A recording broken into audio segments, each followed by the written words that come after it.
On this next clip, it's going to talk about addictions, how they can control you if you're not careful, why most men and women are not able to have relationships, friendships, family ships, doesn't matter. When the addictions are deep engraved in you and heavy, it's hard to even live a normal life. Take a listen to the next clip by Jung. Hopefully this helps you all in this. Why do you keep doing the thing you know is destroying you? Why do you always return to the same place, the same substance, the same behavior, even after swearing never again? The truth is disturbing. Your addiction isn't about the drug, the drink, or the vice itself. It's about something far deeper, something Carl Jung discovered when he dove into the human psyche that forever changed how we understand the despair of dependency. Jung revealed a dark secret. Every addiction is a perverted spiritual search. You're not running from pain, you're looking for God in all the wrong places. And until you understand this, you'll remain trapped in an endless cycle, like a rat on a wheel, repeating patterns your soul begs you to break. Brace yourself. What you're about to discover will shatter everything you thought you knew about addictions, compulsions, and the deepest nature of human suffering. There's an emptiness inside you that has no name. It sits in your chest like a black hole, pulling everything into its gravity. You wake up with it, you go to sleep with it, and in between, you do everything possible to not feel it. This isn't sadness. This isn't depression in the clinical sense. This is something far more primal, more ancient. Jung called it the wound of incompleteness, the feeling that something essential is missing from your existence. You fill your days with noise. Scrolling through feeds, binge-watching shows, working yourself to exhaustion, staying busy, always busy. Because the moment you stop, the moment silence creeps in, there it is again. That gnawing sensation that whispers, something is wrong. Something has always been wrong, and you have no idea what it is or how to fix it. This is where addiction plants its first seed, not in the substance itself, not in the behavior, but in this unnamed hunger. Jung understood that humans are meaning-seeking creatures. We need purpose, like we need oxygen. When that purpose is absent, when life feels flat and mechanical, when you're just going through the motions without knowing why, the psyche begins to starve. And a starving psyche will grab onto anything that promises relief, even if just for a moment. Think about your first encounter with your addiction. Maybe it was alcohol that made you feel warm and connected at a party. Maybe it was a drug that dissolved your anxiety and made the world softer. Maybe it was a behavior, shopping, gambling, endless work that gave you a hit of control or achievement. In that moment, the void was filled. Temporarily, artificially, but filled nonetheless. Jung would say you weren't seeking pleasure, you were seeking wholeness. The problem is, wholeness cannot come from outside. It cannot be bought, consumed, injected, or scrolled through. True wholeness is an inside job, a painful process of facing everything you've been running from. But nobody tells you this. Society tells you happiness is one purchase away, one drink away, one more achievement away.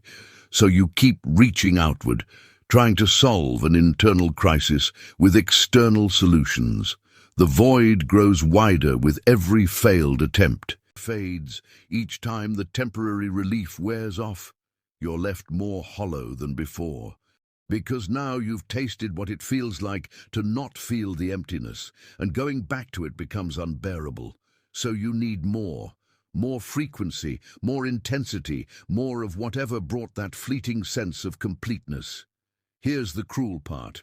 Your addiction was never the problem. It was the solution. A terrible, destructive solution, but a solution nonetheless. You found a way to cope with the unbearable weight of meaninglessness.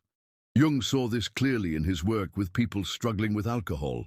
He told Bill Wilson, co-founder of Alcoholics Anonymous, that the craving for alcohol was the equivalent of a spiritual thirst. The Latin phrase he used, spiritus contra spiritum, means spirit against spirits. The thirst for spirits is really a thirst for spirit, for something transcendent, for connection to something larger than your small, isolated self. But here's what nobody tells you about voids. They exist for a reason. That emptiness isn't a design flaw, it's a signal. It's your psyche screaming that you're living a life disconnected from your true self. Jung called this the process of individuation, becoming who you actually are beneath all the masks, expectations, and borrowed identities. The void is the space between who you pretend to be and who you actually are. And that space will hurt until you have the courage to cross it. Every moment you numb the void with your addiction, you're also numbing the signal. You're silencing the most important message your soul is trying to send. Wake up. Your life as you're living it isn't working. Something fundamental needs to change. Not surface-level change. Not a new job or new relationship or new city. Deep, terrifying change that requires you to let go of everything you thought you knew about yourself. The void isn't your enemy. It's your invitation. An invitation to stop running, stop numbing, stop pretending, to finally sit in the emptiness and ask, what is this really about? What am I actually hungry for? And that question, that honest confrontation with your deepest lack, is where the real journey begins. Because once you understand what the void is really showing you, your addiction loses its power. It becomes what it always was, a poor substitute for something sacred you've been denying yourself all along.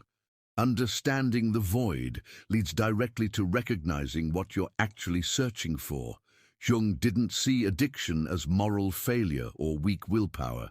He saw it as misdirected religious impulse, a holy longing pointed in profane directions. Every time you reach for your substance or behavior of choice, you're reaching for God. You just don't know it yet. This sounds dramatic, maybe even offensive if you're not religious. But Jung wasn't talking about God in the church sense necessarily. He was talking about the numinous, the transcendent, the feeling of being connected to something vast and meaningful beyond your everyday existence. Every human needs this. We need to feel part of it. What happens when you use? There's a moment, usually at the beginning before tolerance builds, where everything shifts. The walls come down.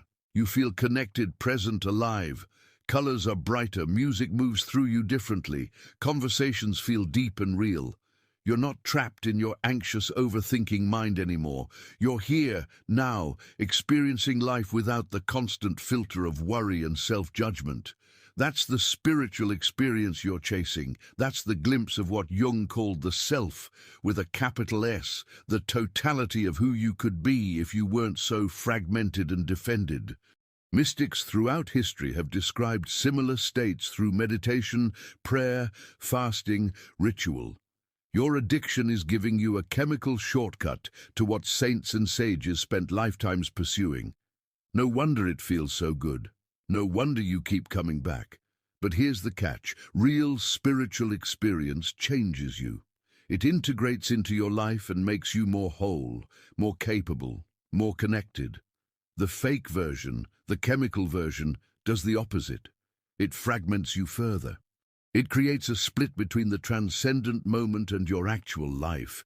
You touch something beautiful while high, but you can't bring it back with you. So you end up living in two worlds, the sacred space of your high and the profane suffering of your sober reality. Jung understood that this split is torture. You've tasted heaven, but you live in hell. And the gap between them grows with each use. Your sober life feels increasingly grey and meaningless because it can't compete with the intensity of your altered states. So you use more, seeking that spiritual feeling again and again, but it becomes harder to reach, less satisfying, more hollow. The truth that most people miss is this: The spiritual thirst is legitimate. You're not crazy for wanting transcendence. You're not broken for needing meaning and connection. Every human being needs these things. The problem isn't the thirst. The problem is trying to quench it with substances and behaviors that can't actually deliver what they promise. Real spiritual experience requires something your addiction doesn't: vulnerability. You have to face yourself completely, the good and the bad, the light and the shadow. You have to sit with discomfort without escape. You have to build meaning slowly, through relationships, through creating something larger than yourself, through service, through the hard work of becoming conscious. There's no shortcut, no pill, no drink, no behavior that can do this work for you. Jung told Bill Wilson something crucial: you can't overcome addiction through willpower or moral effort alone.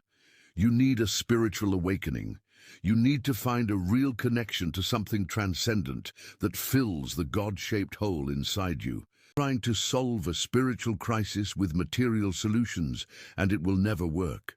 Think about the moments in your life when you felt truly connected without substances. Maybe watching a sunrise that stopped you in your tracks. Maybe holding someone you love. Maybe creating something beautiful. Maybe helping someone in genuine need. These moments have something in common. They take you out of yourself. They connect you to life's bigness. They remind you that you're part of something meaningful.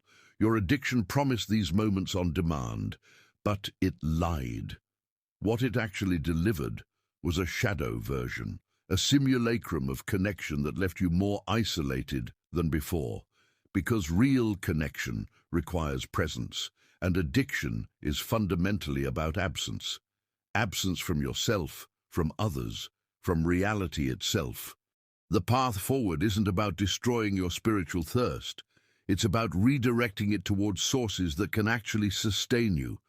It's about finding practices, communities, and purposes that feed your soul without destroying your life.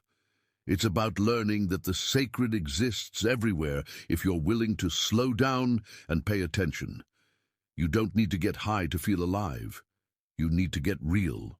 And that's a much harder, much scarier, much more rewarding journey than any substance could ever provide.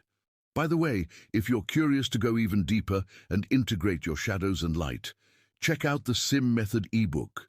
It's a concise guide that can help you unlock your inner power in just 5 minutes a day. The link is in the first pinned comment below. Every person you meet shows you only half of who they are. The polished half. The acceptable half. The part that smiles in photos and says the right things at dinner parties. But underneath that carefully maintained surface lies everything they've rejected about themselves. Jung called this the shadow, and it's running your addiction more than you realize. Your shadow isn't evil. It's not some demon lurking inside you. It's simply all the parts of yourself you learned to hide because they weren't acceptable to your family, your culture, your sense of who a good person should be. Maybe you learned that anger was bad, so you pushed it down. Maybe you learned that neediness was weakness, so you pretended to be self-sufficient. Maybe you learned that sadness was inconvenient, so you plastered on a smile and kept moving. But here's what happens to rejected parts of yourself. They don't disappear, they go underground. They form this shadow self that operates outside your conscious awareness, pulling strings, influencing choices, sabotaging your best intentions.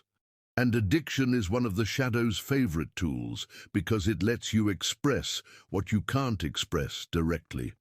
Think about what happens when you use. All those controlled, proper boundaries dissolve. You say things sober you would never say. You act in ways sober you would judge harshly. Please listen and take heed to the suggestions, the opinions, the advice, the method on breaking away from addictions and having a better life, being a better person, making better decisions. Disconnect from what doesn't benefit you, let it go. But thank you for listening If you made it this far, thank you for everything. Thank you for taking the time to pay attention.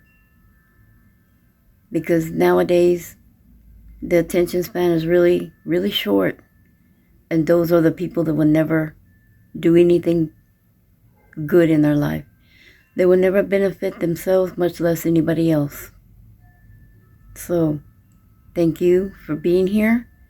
Thank you for your support. Please like, share, and comment. And I'll see you in the next row.